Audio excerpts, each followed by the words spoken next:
ko para sa cake. Matapang daw kasi ang Kaping Barako, singtapang ni Pacquiao pag lumalaban sa ring. Cara David, Nakatutok, 24 Oras. Hindi siyempre kinalimutan ni Manny Pacquiao na mag-motorcade sa lungsod ng Maynila. At gaya ng dati, hiyawan ng fans ang sumalubong sa kanya. Nakatutok si Steve Dailisan. Sa Menjola nagsimula ang motorcade ni Pacman. Sakay ng truck, suot ang asul na long sleeves, kurbata at vest. Inikot ni Pacman ang mga kalye ng Maynila. Halos tumigil uli ang mundo ng mga Manilenyo. Ang mga kalsada, puno ng kanyang mga tagahanga na kanya-kanyang bitbit ng cellphone at digicam para siya'y malitratuhan. Tigil din ang daloy ng trapiko sa dinaanan ng ruta ng Victory Motorcade, pero di kinakitaan ng pagkainis sa mga motorista. Ang mamang ito, tumungtong pa sa jeep, makita lang ng malapitan ng idolo. Congrats, Pacquiao! Salamat, tumaan dito sa amin! Hingi sana akong balato kay Manny! Kahit 1,000 lang! Para pambili ng pagkain namin! Ang turistang ito nag-abang din para saluduhan si Pacquiao. He's got power, he's got speed, and he never gives up. Si Pacman kahit tirikang araw, di napawi ang ngiti at todo rin sa pagkaway. Pero di maiwasang mabahira ng politika ang motorcade. Kasama kasi sa convoy at namigay rin ng pamaypay ang Partido ng Bayaning Atleta o PBA Party List kung saan chairman si Pacquiao. May pumuna rin sa pagsama ni dating DNR Secretary at Manila Mayoralty candidate Lito Atienza. Wala tayong magagawa roon. Yun alam niyo si Manny is like a son to me, is part of the family. Sa Santa Ana Market nagtapos ang motorcade. Di na nagpaunlak ng panayam si Pacman para makapagpahinga.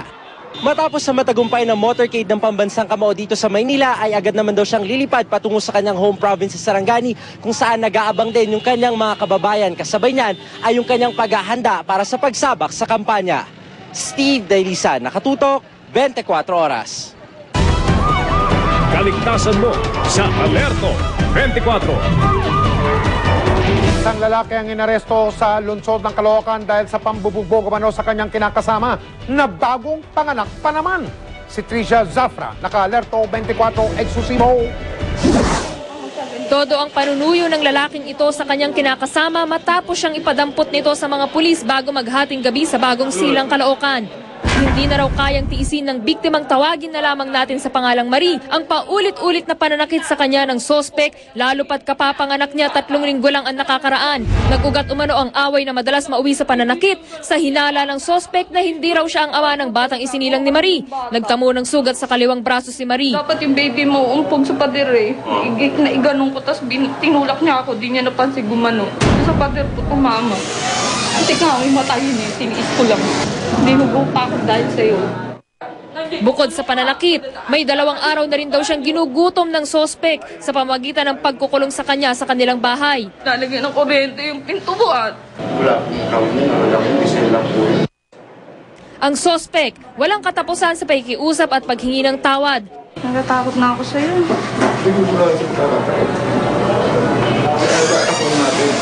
Anak natin ngayon. Kanina Simon, di mo anak. At nang ipapasok na ito sa kulungan, nag-iiyak ang sospek habang di malaman paano lalambingin at kukumbinsihin ng biktima na palampasin ang kanyang ginawa. Nalala niya yung kanyang pitong asawa sa akin. Nahihirapang magdesisyon ang biktima kung tutuluyang sampahan ng kaso ang sospek dahil iniisip daw niya kung saan kukuha ng pambili ng gatas ng anak. Pero habang nag-iisip pa siya, mananatili muna sa kulungan ng sospek. Tricia Zafra, Naka-Alerto 24. Sa Caloocan pa rin, sugatan ng isang barangay tanod matapos siyang hatawin ng 2x2 ng isang tindero ng sorbetes. Nagbabalik si Tricia Zafra, Naka-Alerto 24, eksklusibo na naman. Hindi sukat akalain ni Maricris Talia na pupunta siya sa presinto kagabi bilang biktimang nagrereklamo. Tanod kasi ang 46 na taong gulang na si Talia sa barangay 176 Bagong Silang, Caloocan. At karaniwang sila ang rumeresponde sa biktima at humuhuli sa mga sospek. Pero kagabi, sugatan siyang dinala sa pulisya ng mga kasamahang tanod. Para ireklamo si Eric Fortuentes, 24 anyos, ice cream vendor. Di umano, lasing na lasing ang sospek at walang ano-ano'y hinataw ng 2x2 na kahoy ang biktima sa ulo. Pero swerteng nasalag ito ng kaliwang kamay ng biktima dahilan para ito'y mamaga. Ang kahoy na ipinampalo raw, 2 metro ang haba, mas malaki pa sa biktima at sa sospek. Di naman itinanggi ng sospek ang akusasyon. May nag-udyok lang daw sa kanya na gawin ito. Lasing na ako sa medyo napag-udyukan din ako ng di maganda. May nag-utos sa akin na si Roger nga. Nasabi, subukan ko daw yung mga tanod dyan. Ayun talaga nasa puso ko eh. Pero agad din daw pinagsisihan ng sospek ang kanyang nagawa.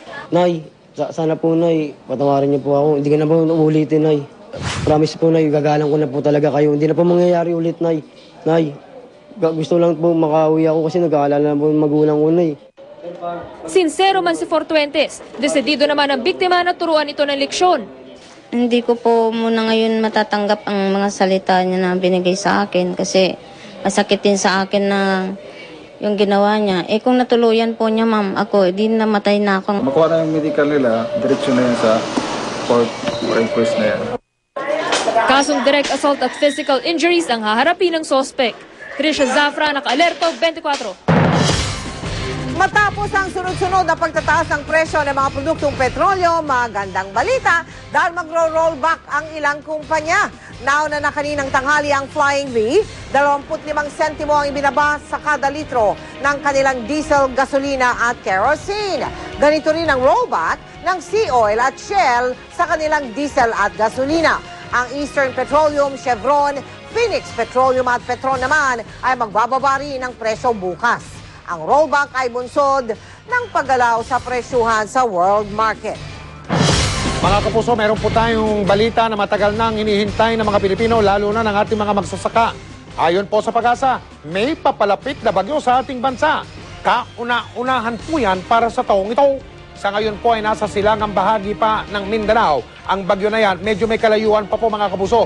Pag pumasok yan at kung papasok yan sa teritoryo ng Pilipinas, ang magiging pangalan ng bagyo ay Agaton. Posible na sa Webes